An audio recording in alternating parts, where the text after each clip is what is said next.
नमस्कार दोस्तों, स्वागत है आप सभी का हमारे इस यूट्यूब वीडियो चैनल पर। जैसा कि आपको मालूम है कि हम लगातार जो है यूजीसी संबंधित और जो विभिन्न शैक्षणिक विभागों में नियुक्तियों संबंधित जो नियम और रेगुलेशन बनते हैं और जो कोर्ट का डिसीजन वगैरह होता है उन सभी का हम लगातार अपडेट करते रहते हैं। तो आज की इस कड़ी में हम जानते हैं कि जो पीएचडी का एडमिशन है ना, चाहे वो सेंट्रल यूनिवर्सिटी हो या स्टेट यूनिवर्सिटी हो, उसमें जो पीएचडी में एडमिशन की प्रक्रिया है वो क्या है, कैसे पीएचडी में एडमिशन होता है, किसको कितना वेटेज मिलता है, किस कैटेगरी में कितना कट ऑफ होता है ना, किसका एडमिशन पीएचडी में होगा किसका नहीं होगा, इन सब बातों पर हम चर्चा करेंगे आज के इस वीडियो में। और तब तक आप बने रहिए हमारे चैनल पर। और यदि अभी तक आपने हमारे चैनल को सब्सक्राइब नहीं किया है तो कृपया बेल आइकन दबाकर आप सब्सक्राइब जरूर कर लीजिए। चलिए अब चलते हैं हम कि पीएचडी में एडमिशन की प्रक्रिया क्या है। हम यहाँ पर आपको बताएंगे कि पीएचडी में एडमिशन की पूरी प्रक्रिया क्या है, किस तरह से एग्ज़ाम लिया जाता है, एग्ज़ाम में किस कैटेगरी से कितने सवाल होते हैं, कितने सवाल आपके सब्जेक्ट पेपर से होते हैं, कितने सवाल आपके जो है जनरल पेपर से होते हैं, कितना आपका कट ऑफ होता है, कितना आपको मार्क्स आएगा कि आपका सिलेक्शन हो जाएगा। और उसके अलावे कि जो पीएचडी का रेगुलेशन है, यूजीसी का यूनिवर्सिटी ग्रांट कमीशन का जो रेगुलेशन है वो रेगुलेशन क्या है जो समय समय पर बदलते रहता है ना। तो इसके पहले जो था, अभी वर्तमान में जो है, इसके पहले यूजीसी का रेगुलेशन या पीएचडी एडमिशन नियम जो था, मिनिमम प्रोसीजर जो था वो 2018 था। बाद में इसमें अमेंडमेंट होते होते अब जो लागू है वो 2022 लागू है। हालांकि 2018 का जो रेगुलेशन है और 2022 का जो रेगुलेशन उसमें कोई विशेष फ़र्क नहीं है, बीच में थोड़ा थोड़ा चेंजेज होते रहता है। लेकिन वर्तमान समय में जो है यूजीसी का रेगुलेशन यानी पीएचडी में एडमिशन के लिए जो यूजीसी का रेगुलेशन है जिसको फॉलो करना है वो 2022 लागू है ना। तो चलिए चलते हैं हम उस अधिनियम पर कि वो अधिनियम क्या है, कैसे हमारा पीएचडी में एडमिशन होगा, कितने मार्क्स पर हमारा सिलेक्शन होगा, कितना कट ऑफ होगा, कितने प्रश्न नंबर का आपका सवाल होगा, और आपका एग्ज़ाम का वेटेज कितना होगा, इंटरव्यू का वेटेज कितना होगा, एग्ज़ाम कितने पेपर के होंगे, और यदि आपने नेट क्वालिफाई किया है तो उसके साथ क्या होगा, यदि आप नेट नहीं है तो आपका पीएचडी एडमिशन होगा कि नहीं होगा, उन सारी बातों पर हम चर्चा करेंगे। तब तक बने रहिए हमारे चैनल पर। चलिए आगे बढ़ते हैं, हम देखते हैं क्या है। आइए अब हम चलते हैं पीएचडी का जो रेगुलेशन है, एडमिशन नियम का, उसके बारे में एकदम एग्जैक्ट एक एक करके जो है आपको हम क्लियर करते हैं क्या है। देखिए, यूजीसी जब भी नियम बनाती है तो वो नियम तभी प्रभावी माना जाता है जब वो द गजट ऑफ इंडिया में पब्लिश होता है। यानी भारत का जो राजपत्र है उसमें जब तक पब्लिश नहीं होगा तब तक वो नियम नहीं माना जाएगा, है ना, तब तक वो नियम नहीं माना जाएगा। जिस दिन से वो नियम गजट में प्रकाशित हो गया, भारत के राजपत्र में प्रकाशित हो गया, उस दिन से वो अधिनियम जो है वो लागू हो जाता है। तो ये जो रेगुलेशन है पीएचडी के एडमिशन का और एग्जाम का पैटर्न का, है ना, उसका क्या नियम है, यूजीसी जो है यूनिवर्सिटी ग्रांट कमीशन जो है उन्होंने क्या कहा है इसमें, उस नियम का क्या नाम देते हैं। जैसे देखिए अभी जो है यहाँ पर अगर हम देखें जो आपके स्क्रीन पर है तो यहाँ पर REGD नंबर DL 33004/99 है ना, रजिस्ट्री संख्या DL है, वो भारत का गजट है, द गजट ऑफ इंडिया में प्रकाशित हुआ। कब प्रकाशित हुआ, असाधारण में प्रकाशित हुआ, एक्स्ट्राऑर्डिनरी में भाग 3 के खंड 4 में प्रकाशित हुआ, है ना। पब्लिश बाय अथॉरिटी, प्राधिकार से प्रकाशित है।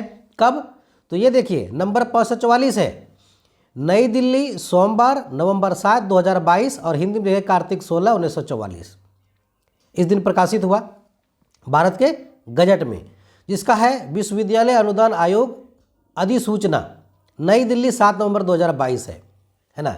अब इसको क्या कहा गया, इसमें क्या बात कही गई, देखिए साफ साफ इसमें लिखा है कि विश्वविद्यालय अनुदान आयोग यानी पीएचडी उपाधि प्राप्त करने हेतु न्यूनतम मानदंड और प्रक्रिया कितनी होगी। विनियम 2022 यानी पीएचडी उपाधि प्रदान करने के लिए न्यूनतम जो मानदंड है और जो प्रक्रिया है वो 2022 कहलाएगा, ये है ना। और इस शीर्षक में जो है ये क्या कहलाया, पीएचडी उपाधि प्रदान करने हेतु न्यूनतम मानदंड और प्रक्रिया विनियम 2022 कहा जाएगा, है ना। अब किस पर लागू होगा वो भी देख लेते हैं हम, किस यूनिवर्सिटी पर लागू होगा, कहाँ नहीं लागू होगा। ये विनियम जो है यानी ये रूल जो है, ये रेगुलेशन जो है प्रत्येक विश्वविद्यालय पर लागू होंगे जो किसी केंद्रीय अधिनियम, प्रांतीय अधिनियम या राज्य अधिनियम के तहत स्थापित या निगमित हैं। ऐसा प्रत्येक महाविद्यालय जो विश्वविद्यालय अनुदान आयोग अधिनियम 1956 की धारा 3 के तहत मानित विश्वविद्यालय संस्थान है वहाँ ये नियम लागू होगा। और ये विनियम जो है, ये रूल है, भारत के राजपत्र में अधिसूचित किए जाने की तिथि से लागू माने जाएंगे। हमने आपको पहले ही बताया था कि जिस दिन से गजट में प्रकाशित हो गया वो नियम, वो विनियम, वो रूल, उस दिन से वो लागू हो जाता है। और ये जो रेगुलेशन 2022 है ये किस यूनिवर्सिटी पर लागू होगा? भारत की जितनी भी केंद्रीय विश्वविद्यालय हैं या राज्य विश्वविद्यालय हैं, है ना, राज्य के अधीन जो सरकारी विश्वविद्यालय हैं या प्राइवेट यूनिवर्सिटी हैं, डीम्ड यूनिवर्सिटी हैं, वो सारे पर लागू होंगे। ऐसा कोई यूनिवर्सिटी है जो इसको फॉलो नहीं करेगी, उसकी पीएचडी की डिग्री मान्य नहीं होगी। ऐसा केस बिहार में भी हुआ था कि बार यूजीसी ने अधिनियम पारित कर दिया और यहाँ के विश्वविद्यालयों ने उसको लागू करने में देरी कर दी, तो इस बीच जिन्होंने पीएचडी किया उसको उस अधिनियम के तहत नहीं माना गया, है ना। इस तरह बिहार के अलावा कई और राज्यों में भी हुआ था। यानी प्रत्येक state university, private university, deemed university या सेंट्रल यूनिवर्सिटी जिस दिन से गजट में प्रकाशित हुआ उस दिन से उस नियम को उसको मानना होगा, और नहीं मानेगा तो उसकी पीएचडी डिग्री वैलिड नहीं होगी, है ना। चलिए अब चलते हैं इसके आगे क्या है। अब हम बात करते हैं आपसे कि पीएचडी में एडमिशन किसको मिलेगा, क्योंकि अब तो एनईपी लागू हो चुका है, न्यू एजुकेशन पॉलिसी 2020 लागू हो गया है। और इसके पहले जो थी पुरानी जो शैक्षणिक या शिक्षा नीति थी वो थी, और इसमें अब जो ग्रेजुएशन में 4 वर्षीय जो ग्रेजुएशन का कोर्स है वो लागू हो गया, सेमेस्टर सिस्टम लागू हो गया है। और सेमेस्टर सिस्टम तो लागू हो गया, इसके पहले सेमेस्टर सिस्टम था नहीं, ईयर वाइज था, ग्रेजुएशन में भी ईयर था और पोस्ट ग्रेजुएशन में भी ईयर था। तो दोनों के लिए क्या अलग अलग यूजीसी रेगुलेशन होगा या फिर दोनों के लिए सेम रेगुलेशन होगा? चलिए, और यानी कि पीएचडी कार्यक्रम में प्रवेश करने के लिए, पीएचडी में एडमिशन के लिए आपका पात्रता या मानदंड क्या होगा, उनके बारे में चर्चा करते हैं कि कौन ले सकता है। क्या ग्रेजुएशन के बाद हम पीएचडी कर सकते हैं या ग्रेजुएशन के बाद 2 साल का एमए करना जरूरी है? उन सारी चीज़ों पर हम देखेंगे। देखिए, अब जब न्यू एजुकेशन पॉलिसी लागू हो गया तो उसको भी हमको देखना है, और यूजीसी के नियम जो रेगुलेशन है उसके खिलाफ कोई जा नहीं सकता है, कि जाएगा तो उसकी डिग्री वैलिड नहीं है। अब देखिए किसको एडमिशन होना है। सबसे पहले देखिए आपको वैसे अभ्यर्थी जिन्होंने 4 वर्षीय यानी 4 साल का बीए, बीकॉम, बीएससी जो भी किया है, यानी 8 सेमेस्टर स्नातक उपाधि कार्यक्रम के बाद, यानी 4 वर्षीय बीए, बीएससी, बीकॉम के बाद 1 साल का या 2 साल का स्नातकोत्तर उपाधि कार्यक्रम प्राप्त किया हो। कितना? अगर 4 साल का आपने बीए किया है, बीएस किया है, बीएससी किया, बीकॉम किया है, तो उसके बाद 1 साल का या 2 सेमेस्टर का आपको पोस्ट ग्रेजुएशन की डिग्री लेनी होगी। ठीक है। उसके बाद देखिए दूसरा क्या है, यदि आपने 3 वर्षीय कार्यक्रम स्नातक उपाधि प्राप्त की है, यानी अगर आप 3 ईयरली जो बीए के एग्जाम थे, बीएससी थे या बीकॉम थे, उसको आपने किया है, तो उसके बाद 2 वर्षीय यानी 2 साल का या 4 सेमेस्टर, चूँकि सेमेस्टर 6 महीना का होता है, 4 वर्षीय या 4 सेमेस्टर स्नातकोत्तर उपाधि कार्यक्रम अथवा सांविधिक निकाय द्वारा स्नातकोत्तर उपाधि के समकक्ष योग्यताएं प्राप्त की हो, है ना। यानी कि आप या तो 4 साल का बीए कीजिए, बीएससी, बीकॉम कीजिए, उसके बाद 1 साल का जो है एमए कीजिए, या फिर अगर 3 साल का आपने बीए किया है, बीएससी, बीकॉम किया है 3 साल का, तो उसके बाद 2 साल का पोस्ट ग्रेजुएशन का आपका डिग्री होगा, तभी आप पीएचडी एडमिशन के लिए एलिजिबल हो सकते हैं। लेकिन इसके अलावे भी कुछ है इसमें ऐड हुआ है। क्या है? कितना नंबर चाहिए? कम से कम 55% मार्क्स से आप पोस्ट ग्रेजुएशन हो। कितना? पोस्ट ग्रेजुएशन कम से कम 55% मार्क्स हो। अगर 55% से कम मार्क्स है तो आप पीएचडी में एडमिशन नहीं ले सकते हैं। लेकिन अब देखिए क्या है, वैसे लोग जो या तो अनुसूचित जाति शेड्यूल कास्ट से हों, शेड्यूल ट्राइब्स हों, या अदर पिछड़ा वर्ग हों, ओबीसी हों, जो नॉन क्रीमी लेयर में हों, या जो दिव्यांग व्यक्ति है, या आर्थिक रूप से कमजोर वर्ग है, यानी ईडब्ल्यूएस है। क्या है? ईडब्ल्यूएस है। तो वैसे श्रेणी के अभ्यर्थियों को न्यूनतम अंक जो है एमए का या एमएससी, एमकॉम यानी पोस्ट ग्रेजुएशन का, उसमें 5% का आपको डिस्काउंट मिलेगा, यानी 5% की छूट मिलेगी। अन्य के एडमिशन के लिए अगर 55% है कि 55% एमए में होगा, एमएससी, एमकॉम में होगा, तभी आप पीएचडी में एडमिशन के एलिजिबल होंगे। तो यहाँ पर वैसे अभ्यर्थी के लिए जो ओबीसी हैं या एससी हैं, एसटी हैं या ईडब्ल्यूएस हैं, उसको 5% कम यानी 50% मार्क्स उसको पोस्ट ग्रेजुएशन में होना आवश्यक है ना। अब देखिए क्या है 4 वर्षीय बीएड वालों के लिए क्या है। 4 वर्षीय बीएड वालों के लिए क्या है, उसको कितना नंबर चाहिए।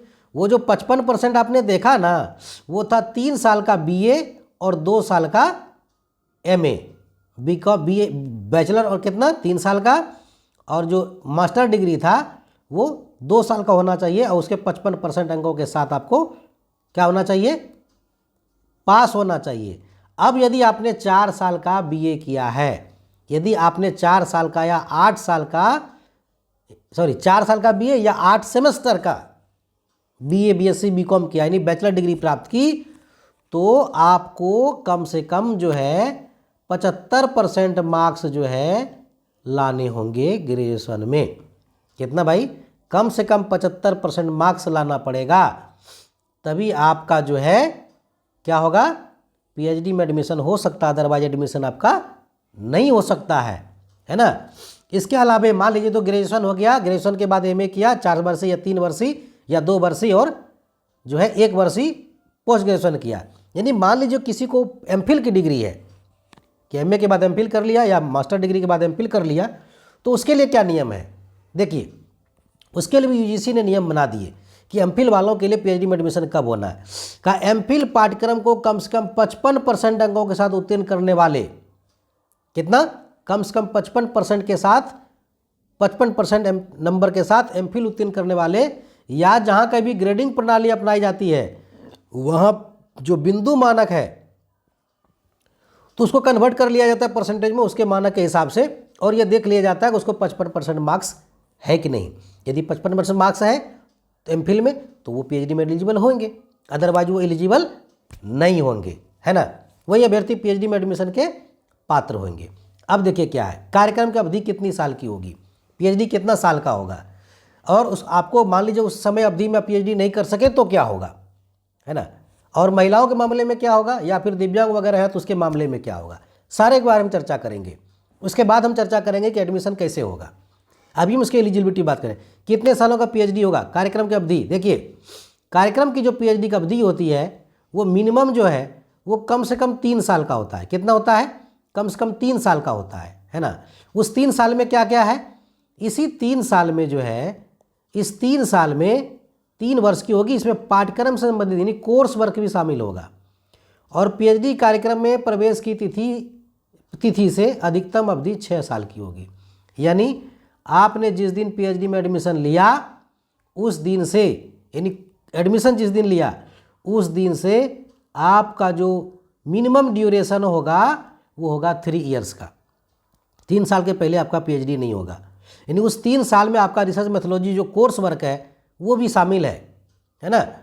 और अधिकतम कितना होगा, अधिकतम 6 साल की होगी। 6 साल से ज़्यादा समय आपको, यानी अगर 6 साल से ज़्यादा समय लग रहा है तो आपका रजिस्ट्रेशन रद्द हो जाएगा। तब उस कंडीशन में क्या होगा, यदि मान लीजिए 6 साल में भी पीएचडी कंप्लीट नहीं कर सके तो क्या होगा। बहुत सारे ऐसे मित्र हैं जिनको 3 साल से ज़्यादा का समय लगता है, कभी कभी किस परिस्थिति बस क्या होता है उसको 6 साल से भी ज़्यादा समय लगता है, तो वैसे लोगों के साथ क्या होगा, तो उसका तो रजिस्ट्रेशन रद्द हो जाएगा या टाइम उसका बाउंड खत्म हो जाएगा। तो वो क्या करेंगे, उस फिर से रजिस्ट्रेशन कराएंगे। उसमें देखिए संबंधित उच्चतर शिक्षण संस्थान अध्यादेश के अनुसार पुनः पंजीकरण की प्रक्रिया के माध्यम से अधिकतम 2 साल का अतिरिक्त समय दिया जाएगा। यानी अगर पंजीकरण समाप्त हो गया, रजिस्ट्रेशन उसका फेल कर गया, तो फिर वह आवेदन देगा उसको एक्सटेंशन के लिए, और अधिकतम उसको 2 साल का एक्सटेंशन मिल सकता है। कितना, अधिकतम 2 साल का, यानी 6 और 2 8 साल अधिकतम मिलेगा पीएचडी करने के लिए उसको। अब देखिए क्या होगा, लेकिन एक बार में उसको 6 महीने का एक्सटेंशन मिलेगा, तो कुल मिलाकर को 8 साल से अधिक नहीं होना चाहिए। नॉर्मल कैंडिडेट को अगर 6 साल में पीएचडी नहीं कर पाया तो 2 साल का एक्सटेंशन मिलेगा, तो यानी कुल मिला के 8 साल। 8 साल में अगर पीएचडी फाइनल नहीं किया तो आपका पीएचडी नहीं हो पाएगा। उसके बाद क्या है, जो मान लीजिए कोई महिला है, महिला शोधार्थी है, या कोई दिव्यांग है जिसको 40% से अधिक जो है विकलांगता है, तो उसको 2 साल की अतिरिक्त छूट दी जाएगी। यानी 8 साल तो है ही था, 2 साल उसको और दिया जाएगा, यानी 8 2 10 साल। कार्यक्रम में जिस दिन प्रवेश किया उस दिन से जो है उसको 10 साल दिया जाएगा अधिकतम। अब चूँकि पीएचडी कोर्स तो रेगुलर कोर्स है, अब इसमें क्या, जैसे महिला मान लीजिए कोई शोधार्थी है ना, तो उनके साथ भी कई तरह की बातें हैं, है ना, जो कि मातृत्व का जो सुख होता है वो भी मिलता है। तो उसके लिए यूजीसी ने एक नियम बना दिया है कि महिला के मामले में जो है उनको जो पूरी कार्यक्रम अवधि है उसमें 40 दिनों का जो है 240 दिनों का जो है उसको मातृत्व अवकाश दिया जाएगा, ताकि वो अपने बच्चों की जो है देखभाल कर सके, अच्छी तरीके से बच्चों की देखभाल कर सके। यानी 240 दिन अगर देखें तो ये 8 महीना, पूरी पीएचडी अवधि में 8 महीना का उसको जो है अवकाश दिया जाएगा, छुट्टी दी जाएगी, है ना। तो ये कार्यक्रम की अवधि हो गई थी किसके लिए, मैक्सिमम 6 साल मिलेंगे आपको और मिनिमम 3 साल, और यदि 6 साल में नहीं कंप्लीट किए तो 2 साल का एक्सटेंशन मिल सकता है आपको। लेकिन अगर विकलांग है या महिला है तो उसको 2 साल और एक्सटेंशन मिल सकता है, यानी अधिकतम उसको 10 साल मिलेगा।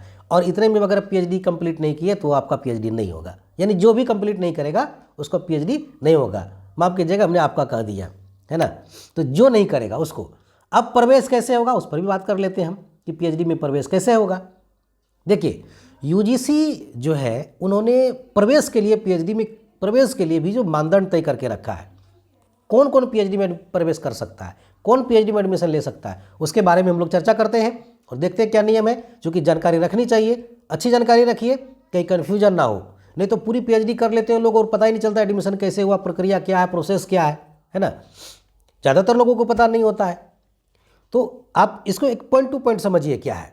देखिए, प्रवेश की प्रक्रिया जो है यूजीसी और अन्य संबंधित वैधानिक नियामक निकायों द्वारा जारी किए गए दिशा निर्देशों, मानदंडों को ध्यान में रखते हुए, ध्यान दीजिएगा, केंद्र या राज्य सरकार द्वारा समय समय पर जारी किए गए आरक्षण नीति का पालन करते हुए, रिजर्वेशन पॉलिसी का पालन करते हुए संस्थान द्वारा अधिसूचित मानदंडों पर आधारित होगा।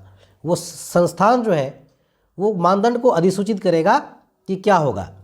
अब देखिए, दूसरा, पीएचडी कार्यक्रम में प्रवेश के लिए किन विधियों का उपयोग किया जाएगा उसको दिया गया है। कौन विधि है, पहला देखिए क्या है, किसका एडमिशन होगा। फर्स्ट नंबर क, उच्चतर संस्थान एक साक्षात्कार के आधार पर साक्षात्कार कर लेगा, इंटरव्यू लेगा, किसका, UGC NET, UGC CSIR NET, GATE, CEED और इसी तरह के जो राष्ट्रीय स्तर की परीक्षाएं होंगी, अध्येतावृत्ति या छात्रवृत्ति के लिए अर्हता प्राप्त करने वाले छात्रों को प्रवेश दिया जा सकता है। जो नेट, सेट, गेट वगैरह होंगे, क्वालिफाई होंगे, उनको इंटरव्यू लेकर के जो है पीएचडी में एडमिशन दिया जा सकता है। किसको, जो नेट, गेट, सेट क्वालिफाई है ना, उसको क्या होगा, सिर्फ इंटरव्यू देना और एडमिशन लेना है। अब दूसरी बात है, जो वो अभ्यर्थी जो पीएचडी करना चाहते हैं और नेट, सेट क्वालिफाई नहीं कर सके हैं, है ना, या गेट क्वालिफाई नहीं कर सके हैं, उसको क्या, तो उसके लिए यूजीसी ने नियम बना दिया है। वो नियम क्या है, देखिए, उस नियम को हम दिखाते हैं। ख नंबर देखिए, उच्चतर शिक्षण संस्थान अपने स्तर पर आयोजित प्रवेश परीक्षा के माध्यम से छात्रों को प्रवेश दे सकते हैं। यानी यूनिवर्सिटीज जो है, स्टेट यूनिवर्सिटी या सेंट्रल यूनिवर्सिटी, वो अपने स्तर से भी टेस्ट, ये जो जिसको पैट का एग्जाम कहते हैं, वो करा सकती है ना। क्या करा सकती है, अपने स्तर से पैट एग्जाम करा सकती है, और उसमें से जो क्वालिफाई होंगे कैंडिडेट, उसको जो है फिर इंटरव्यू लेके पीएचडी एडमिशन दे सकते हैं। लेकिन सवाल है कि कितने नंबर वालों को पास किया जाएगा, कितने नंबर वालों को पास किया जाएगा, और उसमें कितने सवाल किस विषय से होंगे, आपके मेन सब्जेक्ट से कितने होंगे, या फिर जो जनरल सब्जेक्ट है रिसर्च मैथोलॉजी उससे कितने होंगे। तो उसको भी यहाँ पर जो है क्लियर कर दिया यूजीसी ने कि प्रवेश परीक्षा जो होगी, जो एंट्रेंस टेस्ट होगा, उसमें 50% जो प्रश्न होंगे वो रिसर्च मैथोलॉजी से होंगे, यानी शोध पद्धति से, और 50% जो प्रश्न होंगे वो जो विशेष विषय है आपका, स्पेशल सब्जेक्ट है आपका, उस विषय से संबंधित होंगे। यानी 100 अगर क्वेश्चन है तो 50 क्वेश्चन जो है रिसर्च मैथोलॉजी से और 50 क्वेश्चन आपके विषय संबंधित होंगे, है ना। अब किसका एडमिशन होगा, क्योंकि आपने एग्जाम दिया, कितने नंबर पर सिलेक्शन होगा, तो उसको भी क्लियर कर दिया कि प्रवेश परीक्षा में यदि आपको 50% मार्क्स आए हैं, कितना, 50% मार्क्स आपको आते हैं, तो आप पीएचडी में एडमिशन ले सकते हैं। कि 50% मार्क्स स्कोर कर लिया आपने पैट में, और उसके बाद आपका इंटरव्यू होगा और आपका सिलेक्शन हो जाएगा पीएचडी में एडमिशन के लिए। लेकिन यहाँ यूआर के लिए है 50%, किसके लिए? जनरल के लिए। यदि आप ओबीसी हैं, एससी हैं, एसटी हैं या ईडब्ल्यूएस है तो आपको इस 50% में 5% की छूट दी जाएगी। यानी अगर आप 45% स्कोरिंग करते हैं तो आप पीएचडी में एडमिशन ले सकते हैं, है ना। अगर मान लीजिए 45% आपका नंबर आ गया, उसके बाद क्या होगा? उसके बाद क्या होगा देखिए क्या कहता है। उच्चतर शिक्षण संस्थान उपलब्ध पीएचडी सीटों की संख्या के आधार पर, है ना, जितने पीएचडी में खाली सीट है उसके आधार पर साक्षात्कार के लिए बुलाए जाने वाले छात्रों की संख्या तय कर सकते हैं। सीट कितना है उस हिसाब से वो क्या करेगा, स्टूडेंट को बुला लेगा। किसके लिए? इंटरव्यू के लिए। और इंटरव्यू लेगा, उसके बाद आपका जो एग्जाम में मार्क्स आया था, नेट में मार्क्स था और इंटरव्यू का मार्क्स दोनों को मिला के मेरिट बनाएगा। किसको? पैट का एग्जाम या नेट के एग्जाम में आपको स्कोरिंग हुआ है और इधर इंटरव्यू में आपको कितना स्कोरिंग हुआ, दोनों को मिला के मेरिट बनाएगा। और उस मेरिट में जो ऊपर से आएंगे उसका एडमिशन हो जाएगा। लेकिन मेरिट में कितना नंबर जुटेगा, किसका? एग्जाम में जो आपने नंबर स्कोर किया उसका कितना जुटेगा और इंटरव्यू कितने नंबर का होगा। देखिए टोटल जो वहाँ पर जो स्कोर बनेगा, मेरिट बनेगा, वो 100 नंबर के आधार पर बनेगा। 100 में क्या होगा, 70% मार्क्स जो है आपको जो पैट है या नेट गेट सेट है उसके आधार पर होगा। 70% वेटेज उसका मिलेगा और 30% वेटेज जो है आपका इंटरव्यू के आधार पर होगा। कितना? 30% वेटेज किस पर होगा? 30% इंटरव्यू भाइवा भोसी के आधार पर होगा, है ना। और आपका सिनॉप्सिस जो आपने वहाँ पर मांगा जाएगा उस पर आपको कितना नंबर मिलता है। आपसे बात करेंगे तो आपके बात से लगेगा कितना जानकार है विषय का, या आप शोध करना चाहते हैं, क्यों करना, कई तरह के सवाल होते हैं आपसे पूछे जाएंगे और उस आधार पर आपका वेटेज जो है भाइवा का कितना आता है। यानी 70% आपका जो एग्जाम में आपने स्कोर किया और 30% जो भाइवा होगा उसके आधार पर मेरिट तैयार किया जाता है। और इस तरह आपको अगर जितना नंबर मेरिट में आएगा उस आधार पर जो सबसे ऊपर से टॉप में होंगे उसका एडमिशन के लिए मेरिट लिस्ट जारी कर दिया जाएगा, उसका एडमिशन पीएचडी में हो जाएगा, है ना। तो ये क्या था, ये था हमारा पीएचडी का एडमिशन कैसे होता है। इसमें और भी कई बातें हैं, उसको भी हम बताएंगे। लेकिन इसके पहले यदि आपने हमारे चैनल को सब्सक्राइब नहीं किया तो उसको सब्सक्राइब कर लीजिए। और अब ये जो हमारा अपडेट है, यूजीसी रेगुलेशन वगैरह है, जो भी सूचनाएं वगैरह हैं, यूजीसी की नियम कानून है या सूचनाएं जो भी आती हैं यूजीसी से, नया रेगुलेशन बदलते अमेंडमेंट होता है, वो सारे का जो है ये मटेरियल या फिर ये जो रूल रेगुलेशन देख रहे हैं हम अपने चैनल जो टेलीग्राम चैनल है उसको हम शेयर कर देंगे, आप वहाँ से डाउनलोड कर सकते हैं और वहाँ से आप ले सकते हैं। हम उसको डाल देंगे और इस चैनल का जो लिंक है वो डिस्क्रिप्शन में दिया हुआ है ना। चलिए अब आगे बढ़ते हैं। थोड़ी सी और बातें इसमें है कि जो है कौन पीएचडी का जो कार्यक्रम है वो चला सकता है ना। देखिए पीएचडी कार्यक्रम कौन चला सकता है? देखिए सीटों की संख्या के आधार पर विषयवार जो है वो और दाखिले का जो मानदंड है उसकी प्रक्रिया जो पूरी की पूरी जानकारी उस यूनिवर्सिटी को अपने वेबसाइट पर डालना होगा। यह एक विवरण पुस्तिका जो है उसमें सूचित करना होगा और राज्य स्तरीय या राष्ट्रीय स्तरीय जो आरक्षण की नीति है उसको भी उसको लागू करना होगा, उस आधार पर भी उसको करना होगा। उच्चतम शिक्षण संस्थान पीएचडी पर्यवेक्षकों की सूची का रख रखाव यानी पीएचडी के लिए पंजीकृत छात्रों के विवरण के साथ अपने वेबसाइट पर अपलोड करेंगे और हर शैक्षणिक वर्ष में सूची का अद्यतन करेंगे। ये साफ साफ कह रहा है यूजीसी कि पीएचडी जो कोई भी संस्थान पीएचडी करा रहा है वो अपने जो सुपरवाइजर है उसका एक सूची रखेगा, एक लिस्ट रखेगा, उसका सुपरवाइजर का नाम, उसका डेजिग्नेशन, किस विभाग से है या किस कॉलेज से है, वो सारा उसमें रखेगा। दूसरा, पीएचडी के लिए कितने छात्रों का पंजीकरण हुआ उसका विवरण, है ना, उसके शोध का विषय और दाखिले का तारीख क्या है, उन सारे चीज़ों को वह अपने वेबसाइट पर अपलोड करेगा। और हर एक शैक्षणिक वर्ष में, है ना, हर एक शैक्षणिक वर्ष में उसको क्या करेगा, उसको अपडेट करना होगा, उसको सूची को अद्यतन करना पड़ेगा, है ना। अदरवाइज यूजीसी एक्शन ले सकती है ना। तो कैसा लगा हमारा वीडियो आप हमें कमेंट बॉक्स में जरूर बताइएगा। ये भी बताइएगा आपके लिए वीडियो उपयोगी रहा कि नहीं रहा। और नेक्स्ट वीडियो के लिए चूँकि यूजीसी रेगुलेशन संबंधित हम लगातार अपडेट देते रहेंगे। अभी तक आपने चैनल को सब्सक्राइब नहीं किया तो सब्सक्राइब जरूर कर लीजिएगा। और अब हमें विदा दीजिए। धन्यवाद, नमस्कार।